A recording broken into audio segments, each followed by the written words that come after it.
All right, everybody. Happy July 4th, which is this picture here for day 4 of my father's last month on earth outside of hospital walls. For those of you that have not been, following for whatever reason, this year marks 5 years since my father was killed by medical error at the hands of UPMC Hospital. So, to commemorate, I have an album coming out, The Statute Volume 2 as well. I'm trying to wrap up this book.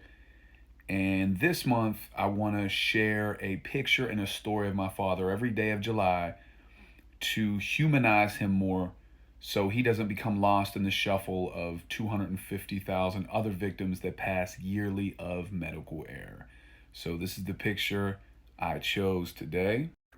And again, what I would love for you to do, if you don't mind, is click on the links that'll either be in the descriptions, the comments, the profile, whatever.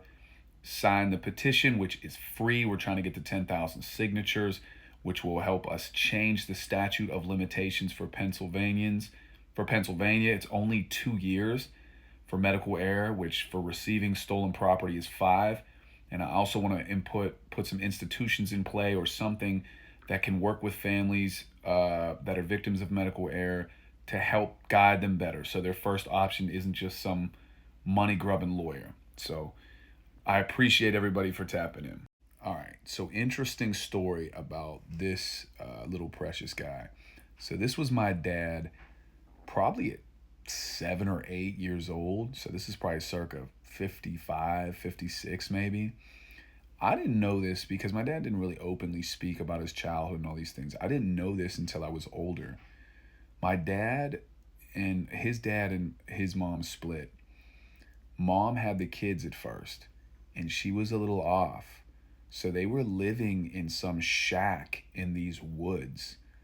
And like my dad wasn't in school. He didn't go to kindergarten or first grade or whatever. So he couldn't speak, he couldn't read, he didn't do, you know what I mean? He was like a hills have eyes kid or something running around until my dad's dad pulled up in a big car one day and took them.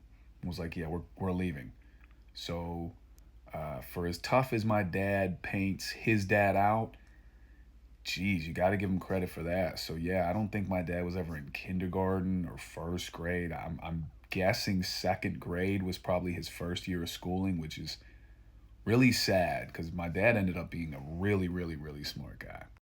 So again, if you are experiencing, you suspect medical error, medical malpractice, you have any questions, I don't have all the answers clearly as I still fight the fight myself, but feel free to reach out. I have a website that has shirts, tanks, hoodies. When you wear it, people ask questions and then you get to speak on it. And we just raise awareness that way as well. So I appreciate everybody for being so militant and rocking with me. Enjoy your 4th of July. Also, for people tapping in that are not from the U.S., medical error is not just a U.S. problem. So, continue tapping in with me, sharing your story, sharing your truth. I really, really appreciate hearing from all of you. Justice for Charlie.